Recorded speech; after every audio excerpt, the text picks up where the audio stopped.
What's going on, guys? Not-so-Clark here, and today I'm going to show you how I did the camera levitation effect. First off, I used a tripod, a remote, and set my focus in shots just like this one. Next, I tried to hold the camera, but it didn't seem to work for me, so I decided to put the strap on. Better, right? Again, I tried to look for an angle where the camera would look realistic as it floats.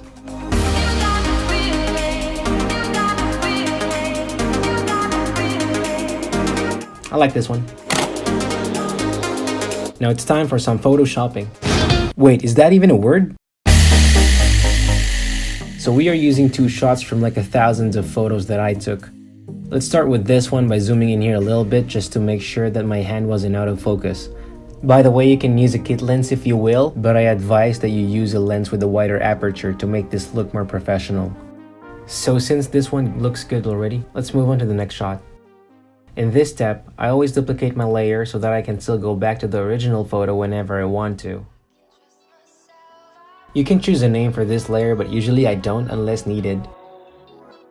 Alright, this is the core of my tutorial, so I'm gonna show you right now how I select the camera using the pen tool, which is over here. And like earlier, you want to zoom in more for more accuracy. I am navigating the whole screen by holding down the spacebar. Begin by selecting a starting point or your first anchor point and clicking onto the next path. Then select another anchor point where you want the curve to happen. Holding down the Command key for Mac or Control for Windows, I am able to freely control where I want to place the selected anchor point. And this right here is called the tangent handle, which actually allows you to control the curviness of your selection while still holding down the Command key. I'm adding a fourth anchor point because there's more curve on this part. Notice that the point turns black whenever I'm moving it while Command key is pressed. You know, it takes practice to get used to using the pen tool, and you can always watch other videos that focus on that kind of tutorial if you really want to master it. I mean, you just have to find which one best works for you. So same thing here, I'm adding an anchor point and dragging it all the way towards the bottom of the camera, then adjusting the tangent handle thereafter. I'm gonna fast forward this part because they're all the same thing.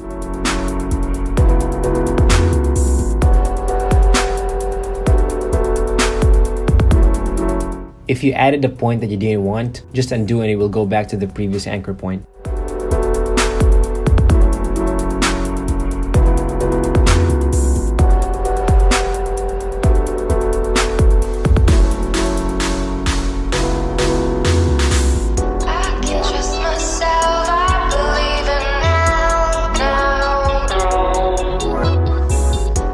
Okay, now we're almost done. You see the starting anchor right here? That's the first anchor point that we placed when we started, and that's where we're connecting the tail.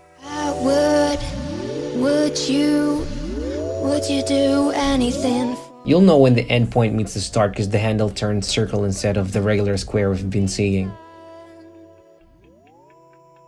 From here, you right click and select Make Selection. It's going to ask you about the intensity of the feather, which for me is usually around 0.2 to 0.5.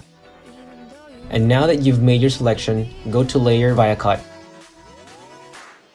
As you can see, by doing so, you segregated the camera from the whole picture. Next, duplicate the layer again, but this time onto the other layer. Click the tab on top to switch windows. You can now move the selected camera by using the Move tool.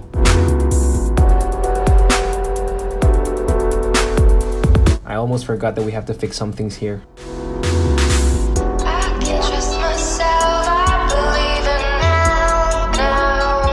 After selecting the part to be fixed, I used the clone tool to remove the strap's reflection.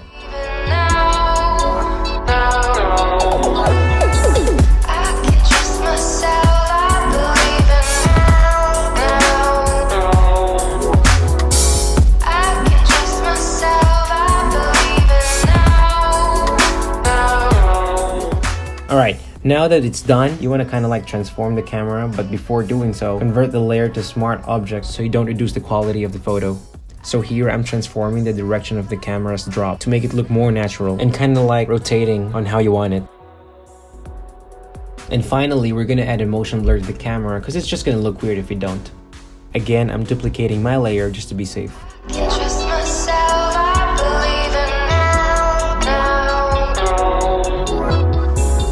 can change the angle and the distance of your subject's motion.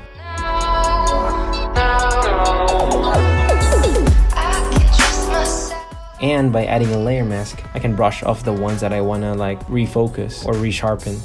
By the way, instead of eraser, you need the brush tool for this one. And make sure if your mask is white, you're using the opposite color, which in this case is black. It's vice versa.